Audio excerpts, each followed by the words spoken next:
Maligayang pagbabalik, mga kabibo.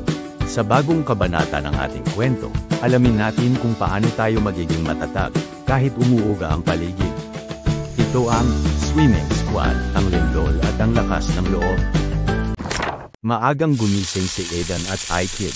Habang abala si Lola sa kusina, naghain siya ng sinangag, itlog, at tinapa. Ang crispy, Lola. Parang chicharon. Data match, smoky flavor, delicious. Ngunit habang kumakain, biglang luminig ang mesa. Seismic activity detected.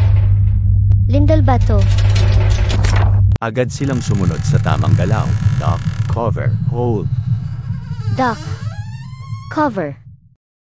Hold. Tumigil na ang pagyanig, tahimik. Ngunit alerto pa rin si iKid.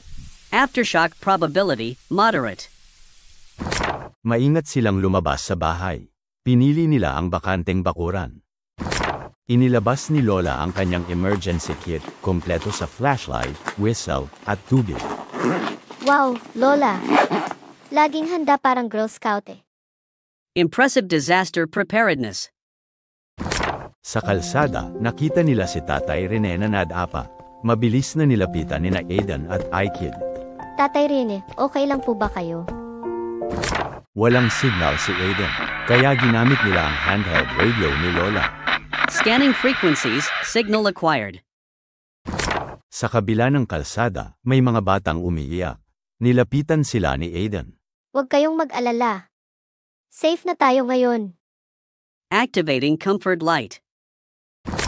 Ang buong barangay ay nagkaisa, may nag-aayos ng bakod, may namimigay ng tubig.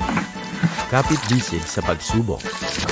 Habang nagpapahinga, nagkwentuhan ang tatlo. Nakakatakot pero kaya pala natin. With common teamwork, we are ready. Gumuhit si Aidan ng simpleng emergency plan. Tinuruan siya ni Lola kung saan ligtas pumunta. At sabi ni Lola, tandaan ninyo ito, ha? Mas mabuting laging handa. Nagsagawa ng earthquake drill ang barangay. Buong komunidad ay sumali. Duck. Cover. Hold. Evacuation route dito. Lumapit si Kat at pinuli ang tatlo sa kanilang bilis at tulong. At sabi ni Kat, kayong tatlo, tunay na bayani ng barangay. Nag-high five sila sa gitna ng bakuran.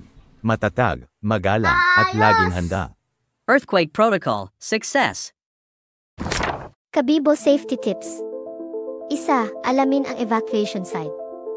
2. Maghanda ng emergency kit. 3. Sundin ang duck, cover, hold. 4. Makinig sa balita.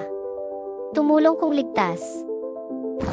Hindi lang lakas ng katawan ang mahalaga, kundi lakas ng loob at malasakit.